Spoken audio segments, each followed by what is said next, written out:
ಎಲ್ಲರಿಗೂ ನಮಸ್ಕಾರ. ವಿಜ್ಞಾನ ಚಿಂತನ 2021ಕ್ಕೆ ತಮ್ಮೆಲ್ಲರಿಗೂ ಸ್ವಾಗತ. ಹಿಂದಿನ ಒಂದು ವಿಡಿಯೋದಲ್ಲಿ ನಾವು ನ್ಯೂಟನ್ನ 1ನೇ ನಿಯಮದ ಬಗ್ಗೆ ನಾವು ಅರ್ಥ ಮಾಡ್ಕೊಂಡಿದ್ವಿ. ಇಂದು ನ್ಯೂಟನ್ನ 2ನೇ ನಿಯಮದ ಬಗ್ಗೆ ನಾವು ತಿಳ್ಕೊಳ್ಳೋಣ. ನ್ಯೂಟನ್ನ ನಿಯಮ 2ನೇ ನಿಯಮ ಏನು ಹೇಳುತ್ತೆ?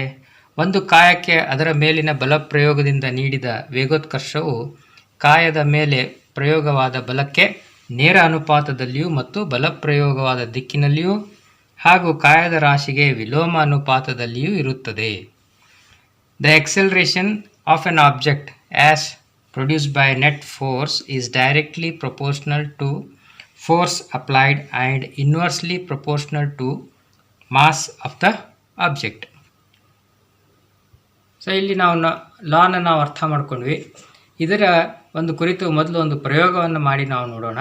ಇಲ್ಲಿ ನಾನೊಂದು ಆಟಿಕೆ ಕಾರನ್ನು ತೆಗೆದುಕೊಂಡಿದ್ದೀನಿ. ಈ ಕಾರ್ನಲ್ಲಿ ಒಳಗಡೆ ಒಂದು ಸ್ಪ್ರಿಂಗ್ ರಿಲೇಟೆಡ್ ಒಂದು ಮೋಷನ್ ಇರುತ್ತೆ. ಇದನ್ನು ನಾವು ಹಿಂದೆ ಎಳೆದಾಗ ಅದರಲ್ಲಿ ಒಂದು ಟೆನ್ಷನ್ ಅಥವಾ ಒಂದು ಫೋರ್ಸ್ ಕ್ರಿಯೇಟ್ ಆಗ್ತದೆ ಅಥವಾ ಒಂದು ಬಲ ಕ್ರಿಯೇಟ್ ಆಗ್ತದೆ. ಅದನ್ನು ಬಿಟ್ಟಾಗ ಅದು ತಿರುಗುವುದನ್ನು ನಾವು ನೋಡ್ತೀವಿ. ಈ ಥರದ ಆಟಿಕೆಗಳ ಜೊತೆಗೆ ನೀವು ಕೂಡ ಆಟ ಆಡಿರ್ತೀರ. ಈಗ ನಾವು ನೋಡಿ, ಇಲ್ಲಿ ಒಂದು ಗೆರೆ ಇದೆ, ಇಲ್ಲೊಂದು ಗೆರೆ ಹಾಕ್ಕೊಂಡಿದ್ದೀನಿ. ಈ ಗೆರೆಯಿಂದ ಈ ಗೆರೆ ನಾ ಎಳಿತಾ ಇದ್ದೀನಿ. ಅಂದರೆ ಇದನ್ನು ಹಾಕಿರೋದು ಕಾರಣ ಅಂದರೆ ಇಲ್ಲಿಂದ ಎಳೆದಾಗ ಅದರಲ್ಲಿ ಎಷ್ಟು ಟೆನ್ಷನ್ ಉದ್ಭವ ಆಗಿರ್ತದೆ ಆ ಸ್ಪ್ರಿಂಗಲ್ಲಿ, ಅದೇ ಒಂದು ಟೆನ್ಷನ್ ಮತ್ತೆ ನೆಕ್ಸ್ಟ್ ಪ್ರಯೋಗಕ್ಕೆ ತೋರಿಸ್ಲಿಕ್ಕೆ ನಿಮಗೆ ಈ ಒಂದು ಹಾಕ್ಕೊಂಡಿರೋದು. ಅಂದರೆ ಎಲ್ಲ ಒಂದೇ ಇರಬೇಕಂತ ತೋರಿಸ್ಲಿಕ್ಕೆ.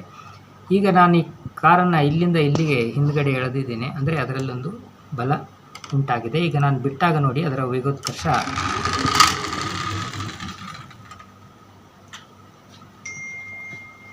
ಈಗ ನೋಡಿ ಅದೇ ಬಲವನ್ನು ನಾವು ಇದ್ರ ಮೇಲೆ ಹಾಕ್ತೀವಿ.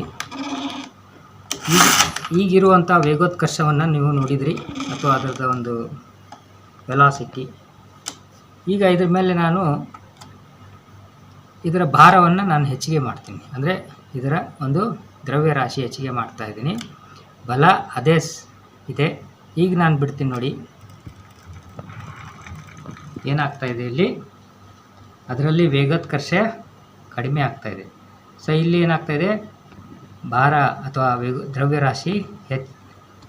ದ್ರವ್ಯರಾಶಿಗೆ ಮತ್ತು ವೇಗೋತ್ಕರ್ಷಕ್ಕೆ ಇಲ್ಲಿ ವಿಲೋಮ ಅನುಪಾತದಲ್ಲಿದೆ. ದ್ರವ್ಯರಾಶಿ ಆದರೆ ಹಾಕಿರೋ ಬಲ ಮಾತ್ರ ಅದೇ ಆಗಿದೆ. ಈಗ ನಾವು ಪ್ರಯೋಗವನ್ನು ನೋಡಿದ್ವಿ.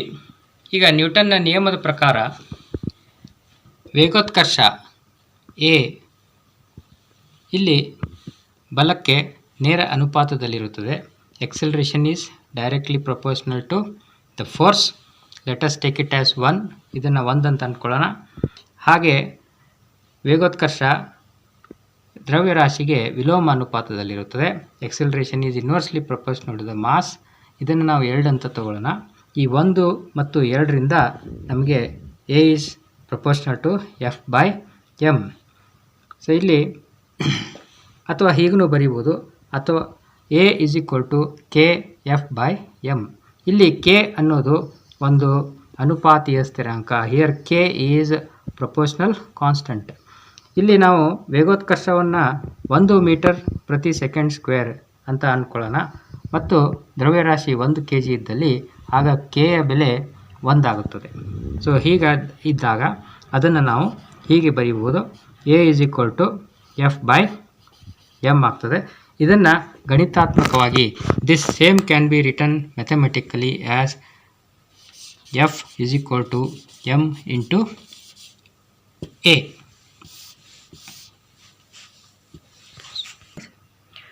ಇಲ್ಲಿ ನಾವೀಗ ನ್ಯೂಟನ್ನ ನಿಯಮವನ್ನು ಒಂದು ವೇಗೋತ್ಕರ್ಷವನ್ನು ಆಧಾರವಾಗಿ ಇಟ್ಕೊಂಡು ನಾವಿಲ್ಲಿ ನೋಡಿದ್ವಿ.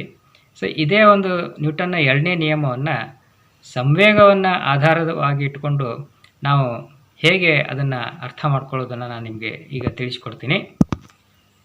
ಈ ಸಂವೇಗದ ಪರಿಕಲ್ಪನೆಯನ್ನು ನಾವು ಹೇಗೆ ಅರ್ಥ ಮಾಡ್ಕೋಬೋದು ಅಂದರೆ, ನಾವೊಂದು ಚಿಕ್ಕ ಉದಾಹರಣೆಯನ್ನು ಕೊಡ್ತೀನಿ. ನಾವು ಆಟ ಆಡ್ತಿರ್ತೀವಿ ಅಂದ್ಕೊಳ್ಳೋಣ. ಒಂದು ಪ್ಲಾಸ್ಟಿಕ್ಕಿನ ಚೆಂಡನ್ನು ತೆಗೆದುಕೊಂಡು ನಾನು ನಿಮ್ಮ ಹತ್ರ ಎಸಿತೀನಿ. ಆ ಪ್ಲಾಸ್ಟಿಕ್ಕಿನ ಚೆಂಡಲ್ಲಿ ಆ ಒಂದು ರಾಶಿ ತುಂಬ ಹಗುರವಾಗಿರ್ತದೆ. ಅದು ನಾನು ಒಂದು ಬಲ ಪ್ರಯೋಗ ಮಾಡಿ ಎಸೆದಾಗ ಅದು ನಮಗೆ ಒಬ್ಬರಿಗೆ ಯಾರಿಗೋ ಬಡಿತದೆ. ಸೊ ಅವರಲ್ಲಿ ಅಂಥ ಒಂದು ಏನು ಗಾಯವನ್ನು ಉಂಟು ಮಾಡುವುದಿಲ್ಲ. ಅದೇ ಬಲವನ್ನು ನಾನು ಉಪಯೋಗಿಸ್ಕೊಂಡು ಇಲ್ಲಿ ರಾಶಿ ಬದಲಾಯಿಸೋಣ. ಒಂದು ಪ್ಲಾಸ್ಟಿಕ್ ಚೆಂಡು ಬದಲಾಗಿ ಒಂದು ಲೆದರ್ ಬಾಲನ್ನು ತೆಗೆದುಕೊಂಡು ನಾನು ಏನಾದರೂ ಎಸೆದುಬಿಟ್ರೆ ಏನಾಗ್ಬೋದು, ಆ ವ್ಯಕ್ತಿ ಯಾರಿಗೆ ನಾನು ಹೊಡಿತೀನಿ ಅವನ ತಲೆಗೆ ಒಂದು ದೊಡ್ಡ ಗಾಯ ಉಂಟಾಗ್ಬೋದು. ಸೊ ಈಗ ನಿಮಗೆ ಅರ್ಥ ಆಗಿರ್ಬೋದು ಆ ಒಂದು ಸಂವೇಗದ ಒಂದು ಪರಿಕಲ್ಪನೆಯನ್ನು. ಈಗ ಅದನ್ನು ನಾವು ಇಲ್ಲಿ ನೋಡೋಣ. ಸೊ ಒಂದು ಸಂವೇಗ ರಾಶಿ ಮತ್ತು ವೇಗದ ಒಂದು ಗುಣಲಬ್ಧವಾಗಿರುತ್ತದೆ. The momentum is a product of mass and velocity. So ಒಂದು ಕಾಯದ ಸಂವೇಗವು ರಾಶಿ ಮತ್ತು ವೇಗಕ್ಕೆ ನೇರ ಅನುಪಾತದಲ್ಲಿ ಇರುತ್ತದೆ. ಸಂವೇಗದ ಒಂದು ಆಧಾರದ ಮೇಲೆ ನಾವು ಈ ನ್ಯೂಟನ್ನ 2ನೇ ನಿಯಮವನ್ನು ಈ ರೀತಿ ನಿರೂಪಿಸಬಹುದು. ಸಂವೇಗದ ಬದಲಾವಣೆಯ ದರವು ಕಾಯದ ಮೇಲೆ ಪ್ರಯೋಗವಾದ ಬಲಕ್ಕೆ ನೇರ ಅನುಪಾತದಲ್ಲಿಯೂ ಮತ್ತು ಪ್ರಯೋಗವಾದ ಬಲದ ದಿಕ್ಕಿನಲ್ಲಿ ಇರುತ್ತದೆ. The rate of change of momentum is directly proportional to the and is in the direction of the force. So ಇಂದು ನಾವು ನ್ಯೂಟನ್ನ 2ನೇ ನಿಯಮವನ್ನು ನಾವು ಅರ್ಥ ಮಾಡ್ಕೊಂಡ್ವಿ. ಒಂದು ಸಂಯೋಗದ ಒಂದು ಪ್ರಕಾರವಾಗಲಿ ಅಥವಾ ವೇಗೋತ್ಕರ್ಷದ ಆಧಾರದಲ್ಲಾಗಲಿ. ಸೊ ಇನ್ನು ಮುಂದಿನ ವಿಡಿಯೋದಲ್ಲಿ ನಾವು ಇನ್ನೊಂದು ಚಲನೆಯ ನಿಯಮ ನ್ಯೂಟನ್ನ 3ನೇ ನಿಯಮವನ್ನು ನಾವು ಅರ್ಥ ಮಾಡ್ಕೊಳ್ಳೋಣಂತೆ. ಸೊ ಅಲ್ಲಿವರೆಗೂ ತಮ್ಮೆಲ್ಲರಿಗೂ ಧನ್ಯವಾದಗಳು. ನಮಸ್ಕಾರ.